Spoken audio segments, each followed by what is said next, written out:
What's going on, everyone? It's your boy Savvy, and welcome back to the Savvy Show.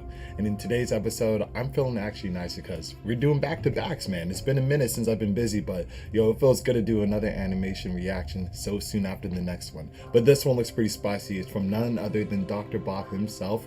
This one I already know. Before I mention another video, there's a few Dr. Bob videos I need to catch up on. I'm just reacting to certain ones that are catching my eye now because, you know, if I like something, I'm going to react to it. It's just how it is, and this is one that caught my eye. So yeah, with that being said, this is SCP-3583 Hellbus. Pretty simple, man. It gave me the vibes of that insect bus one that we we watched way back. I think it's been like a year now from Dr. Bob too. So this one doesn't seem like the bus is the, you know, SCP, some kind of alien-esque type creatures that are probably the SCP. Who knows, but you already know. The only way to find out is to go balls deep. So with that being said, if you guys do enjoy the reaction along the way, please remember to smash that like button for me. Really helps the channel grow, and it goes a long way, and it takes less than 1 second out of your day. So come on, man. So I hope the family grow even bigger. And also remember, smash that sub button, join the family if you're not already part of it. I make content like this all the time. So if you love SCP content, you like my reaction style, this is the best place to be to get your fix of SCP heat. And don't forget to hit that bell, man. So with that all out the way, without any further ado, let's get this show started. Alrighty, SCP-3583 Hellbus. Lego. The final bell rings, signaling the end of a new class's first day at middle school. Another school setting. A girl exits the building, her backpack slung over her shoulder, body hunched under its unfamiliar weight. It's been a long and tiring day. Her family just moved to this small Oklahoma town from the big city, and of course, she's spent every minute since then trying to adjust to her new surroundings. Makes sense. It's never easy to be the new kid in town. Got it. Right. You already know your boy thought it was something else with everything that's going on in the world. You don't know what everyone's thinking, guys. You gotta have your eyes on the swivel. All she wants to do is to get home and relax. She doesn't want to think about school and its related anxieties for the rest of the night. As she walks down the stairs, she notices the school bus parked at the curb. Thank goodness. Come on. I can't wait to get out of here. You really think that's a running school bus? Bro, I know you're new to this area and everything, but you're smarter than this, please. This day can't end soon enough. I can't believe it. But for some reason, something about this bus sets her nerves on edge. Yeah, look at it. What is it that just seems off? I don't know the design. No kids. No driver. Yo! There's nothing blatantly wrong with the bus, but when she looks closer, she realizes that it definitely looks a little strange. The different parts of the bus just don't add up. Some parts are new, clearly just off the factory floor, while others are battered and bruised from long-time wear. Some parts even seem to come from different makes and models of bus. I guess it's not that strange, she thinks. Oh my After God, all, bro. her old school always had a measly budget. You could practically see the road through holes in the floor sometimes. Really? Her new one probably just has those same issues. Aren't those problems all over the country after all? The school probably just had to buy a dilapidated old bus cobbled together from random parts to make ends meet. And besides, she thinks as she watches her classmates pile onto the strange bus without a second thought, none of the other kids seem to think that there's anything weird going on. This must all just be in my head, she thinks. I'm probably just being weird because I'm so tired. I mean, okay, at least she has some doubt, but with all the kids going on the bus, it kind of makes sense that she, you know, might just go along with it, because I don't know why these kids are doing this. They seem like they should be used to this area, unless it's like a recurring thing. But who knows? We'll find out. I can't let myself become the new girl and the weird girl. Aww. The girl is startled as she hears a voice behind her. Hey! She turns and sees a boy that she recognizes. He sits behind her in class. They haven't spoken before now, but he seems friendly enough. You're the new kid in school, aren't you? He says. Yes, my family just moved to town. She tries to talk to him, but she can't help but keep getting distracted by the weird bus. Right. The boy glances at the bus, as if he can sense her discomfort with it. You worried about the bus? I was pretty nervous my first time riding it, but I don't worry about it anymore. You get used to it, he tells her. Right, she says. The girl feels her cheeks going red with embarrassment. She doesn't want her classmate to think that she's scared of riding a bus. What if he tells the other kids that she's frightened of a bus ride? They're all going to think that she's some kind of silly baby. I mean, no, he won't. Like, I mean, he even said he was nervous the first time, too. That's why he's trying to talk about it with you. I don't think he'll do that. I'm not scared of the bus. It is just a bus, right? The boy grins, as if he knows something that she doesn't know. The girl doesn't want to admit her fear, and so with a defiant step, she climbs the stairs and enters the bus. I wonder if that boy's part of the SCP. Once she's on board, Her unease doesn't go away. The first thing that she notices is that there is no one in the driver's seat. That's weird. Did the driver just step away to use the bathroom or something? Ooh, that just gave me an idea. Maybe that kid that was just telling her about the bus and all the kids that were going on are a part of the SCP and they just shapeshift into kids. So it seems like it's a normal bus to get onto. Because she never mentioned that, these kids that she remembered in class or whatever, it was just random kids getting on the bus. Could be just SCPs, shapeshift into those kids. And that kid that went to school, maybe, he's part of the SCP that helps lure, people that might be hesitant to get on the bus. Yo, if I'm right about this, I'll be kind of crazy about it. Who knows? Seems pretty irresponsible to leave the bus unattended. There's a line forming behind her, though, so she doesn't have time to think about this. She takes a seat and stares out the window, keeping to herself. The boy from her class follows and takes a seat next to her. It's a little wild at first, but trust me, you get used to it fast. In fact, some of us think it's kind of fun now. The girl blinks in confusion. Who is this weirdo that gets such a kick out of riding the bus? She almost wants to snap at him, to tell him that of course she's not scared of riding the bus. She's ridden the bus hundreds of times back at her old school. But at the same time, there's definitely something weird going on here. And as much as she's trying to play it cool, she's clearly not able to hide her feelings. This boy can easily sense that she's uncomfortable. Suddenly, the bus lurches into action and pulls away from the curb. But wait, how can this be? She never saw the driver get back on board. The bus can't be driving itself, can it? She stands up in her seat and cranes her neck to see. Her eyes bulge from her head in fear and surprise as she realizes that, in fact, there's no one driving the bus at all. The driver's seat is empty, and the wheel is turning by itself as the bus careens down the road.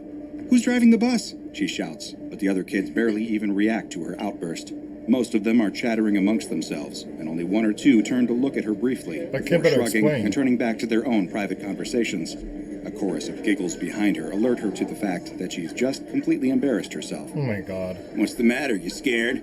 calls an older boy from the back of the bus, guffawing loudly. "Of course no one's driving. Don't you know anything?"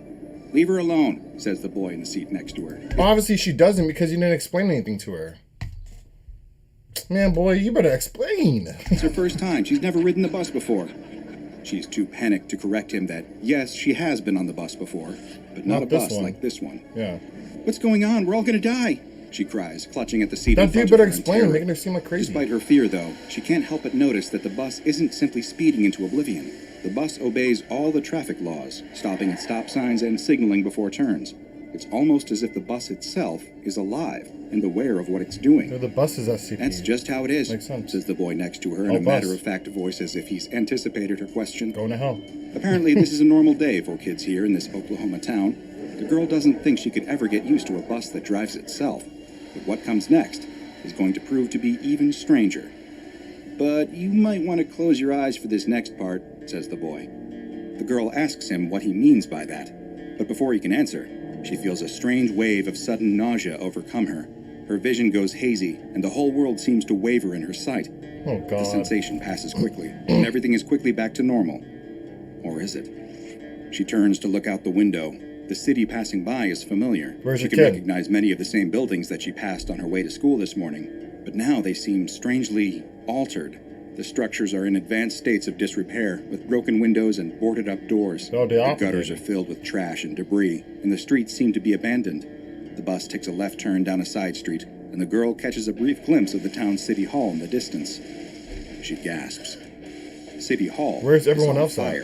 Great gouts of hot red flame pouring from the shattered windows. Sirens echo through the air. The sky above is an ominous red, filled with angry storm clouds with jagged bolts of dry lightning dancing between the thunderheads, and she can see the funnel of a distant tornado making a touchdown in the hills. The bus briefly comes to a stop in front of the library, dutifully obeying a flickering traffic light. The library's windows are dark, but she can vaguely see shapes moving about inside. Electric sparks shoot from malfunctioning street lamps, and downed power cables flail like angry snakes in the street. It looks like some terrible natural disaster has hit the city. But what could it be? Surely she would have heard some warning while she was at school. They wouldn't have just carried on as usual in the classroom while the world outside burned. I guess she's in a parallel universe, or her version of the city, which is, hell now, because Hellbus, that's why the flames and everything's in disarray. It would make sense, but I feel like it's just, a different dimension of parallel universe. She turns to the boy next to her, a fearful question on her trembling lips. He seems to know what's going on. Yeah, speak. Otherwise, how could he be so eerily calm while everything outside the bus is falling apart or on fire? What happened to the city? Was there an earthquake? No, he would have felt it. Was there a hurricane? Every possible disaster scenario runs through her head as she desperately tries to think of an explanation. But what happens next reveals to her that there's no natural explanation for the strange sights that assail her eyes. As she watches through the window, a squadron of armed soldiers march down the street toward the darkened library. Suddenly the doors fly open and people pour out, screaming as if they're being chased by some unspeakable evil. The girl expects that the soldiers must be here for disaster relief, but she is horrified when, instead of helping the escaping library patrons, they instead open fire upon the crowd. Oh my God. The girl screams in terror, but the other kids barely even notice. They're too busy talking or laughing.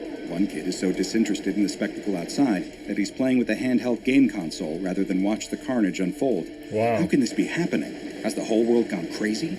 She's filled with terror as she wonders, is the whole town under siege? Is her house still standing? Are her parents safe? Where is this bus even taking her? Dystopian time. I told you that you might want to cover your eyes, says the boy next to her. The bus continues on its route, passing all sorts of terrifying sights. A parking lot has been transformed into a mass grave. She watches as uniformed police line up peaceful citizens against a brick wall to brutally execute them by firing squad. Mass riots are taking place in the town's central park. People are yelling obscenities and pounding one another into pulp, while armed law enforcement officers sweep in to escalate the situation. The air is thick with screams, gunfire, and the smell of burning bodies. The shopping mall is overrun with giant spiders, which chase screaming shoppers out of the exits.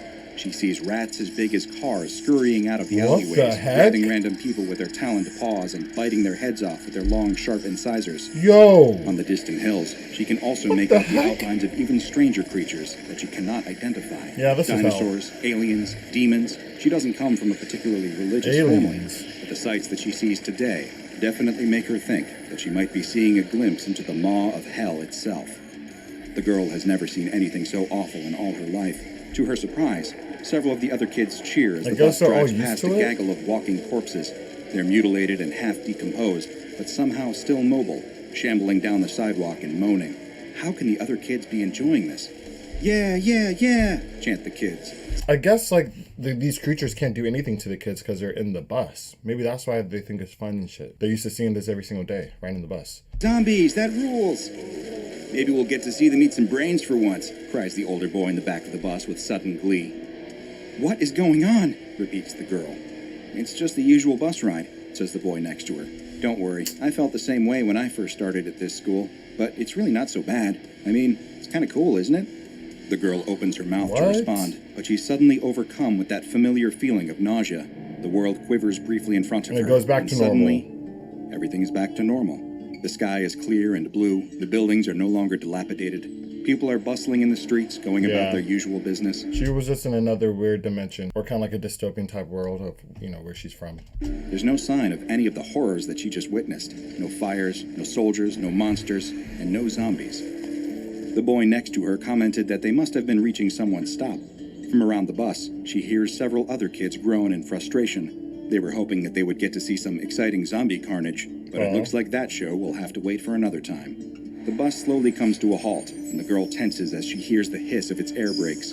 The door opens, and the girl realizes that the bus has stopped in front of her house. She's relieved to see that her house is standing, and she can see her mother gardening in the front yard, safe and sound. Was it all a dream? This is my stop, says the girl, standing up as if in a daze. The first time's always a little wild, says the boy as she leaves. Don't worry, tomorrow will be easier. The girl steps onto the curb and away from the bus. The doors close behind her, and the bus pulls away, continuing on its journey. Did you enjoy your first day of school today? Asks the girl's mother. Oh, God. The girl can only stare in shock as the bus drives away. What just happened? Did a self-driving bus just take her on a tour of hell before bringing her right to her own doorstep? Or did she really just imagine that whole experience? Definitely imagine it. As you astute Foundation veterans have probably already put together, this new girl at school didn't imagine anything she just saw. Yeah. That girl just had her first encounter with SCP-3583.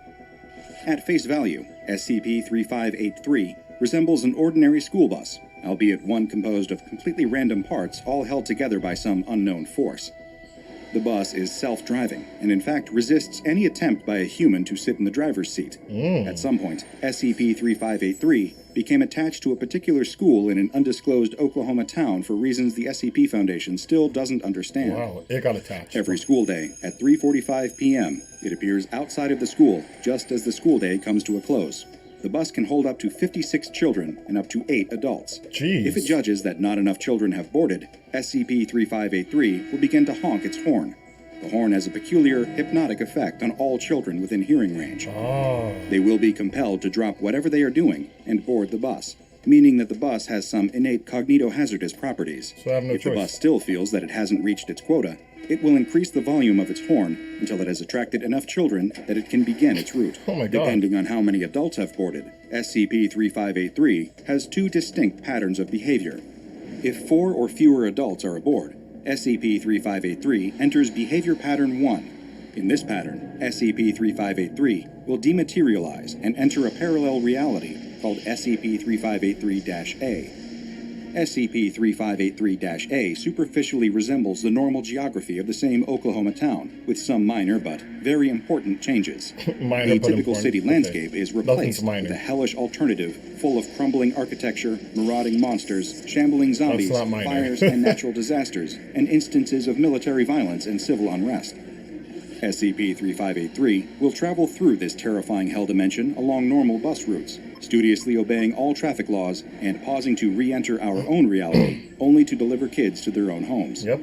Interestingly, SCP-3583 only offers door-to-door service and ignores all conventionally posted bus stops. If 5 or more adults are aboard, SCP-3583 That sounds enters kinda cool. behavior pattern 2. In this pattern, SCP-3583 will travel to the sites of mass casualty events, seemingly arriving in the days or weeks preceding the incident, where it will circle the area for approximately 45 to 100 minutes. After this, it will enter pattern 1, delivering each child passenger to their home, before then delivering its adult passengers home as well. It's a lot of Known mass stops. casualty sites visited include Pompeii, Nanking, and the World Trade Center in New York. Whoa. Passengers inside SCP-3583 can take photos or video through the bus window, and all footage shot from within SCP-3583 matches exactly with archive footage taken at the mass casualty site at the time that SCP-3583 supposedly visited. Oh my However, God. SCP-3583 itself has never been reported by witnesses at any site or seen in any archive footage of any site. Luckily, SCP-3583 has What? proven to be a boon to this struggling school district. The school principal noted that SCP-3583 has a better safety record than any human driver. In addition, it never calls in sick and is never late for a pickup or drop-off. There's no Every salary. student that has received a ride in SCP-3583 has arrived safely, if a little shaken, at their home destination. And best of all, SCP-3583 is saving the school a lot of money on both driver pay and vehicle maintenance. For real? Money that the school has used to hire a new music teacher. The general consensus Oh of my the God. local community is that as long as SCP-3583 wants to work as a school bus and continues to do a good job, who are they to look a gift horse in the mouth? Although it still might behoove True. some of SCP-3583's more sensitive riders to shut their eyes and plug their ears until they get safely home. The SCP Foundation first became aware of SCP-3583 when students began posting cell phone Wow. footage of their rides online. Although the Foundation has successfully scrubbed information about SCP-3583 from the internet, Giant it has been rats. less successful in figuring out what to do with the so-called school bus from hell. Foundation field agents are so far unable to explain SCP-3583's motive or operations. Bro, this is an Conventional attempts interesting to one. contain SCP-3583, such Very as unique. impounding the bus or towing it to the junkyard, are futile. SCP-3583 will immediately dematerialize, falling apart into a rubble of disparate bus parts as the force binding it together appears to abandon this plane. However, SCP-3583 will always return the next school day, What? ready and willing to begin its afternoon shift. This is crazy. Agents have considered closing the affected school, but feared that would only move the problem, as SCP-3583 would simply attach itself to another school. Yeah. The SCP Foundation is currently monitoring the capture it, situation and has several agents embedded within the school district posing as regular staff. Because of this immense difficulty Wow. in containment, SCP-3583 has been given the Keter object Yeah, class. for real. Considering the number of Definitely. SCP anomalies that involve horrific bodily But it's harm not being done to dangerous. their victims, it's honestly a breath of fresh air Yeah. to be dealing with one this seemingly benevolent.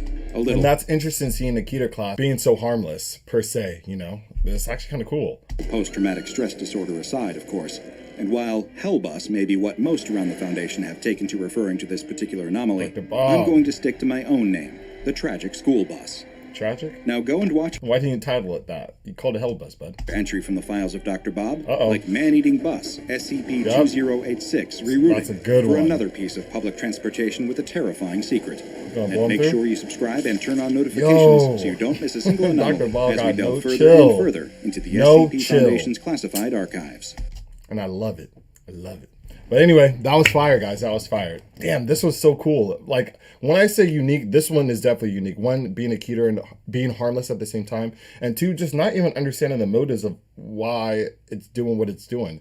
And why did it get attached to a school. And just all the other things that go into it. This SCP leads to more questions that left to be, answered. But either way, this animation was great for it. I enjoyed it. I hope you guys enjoyed the reaction. If you guys did, please smash that like button. If you haven't already done so, smash the sub button if you're not part of the family. And always hit that bell so you can stay plugged for each and every upload. And now, unfortunately, that concludes today's episode. However, I'll catch you guys on the next one.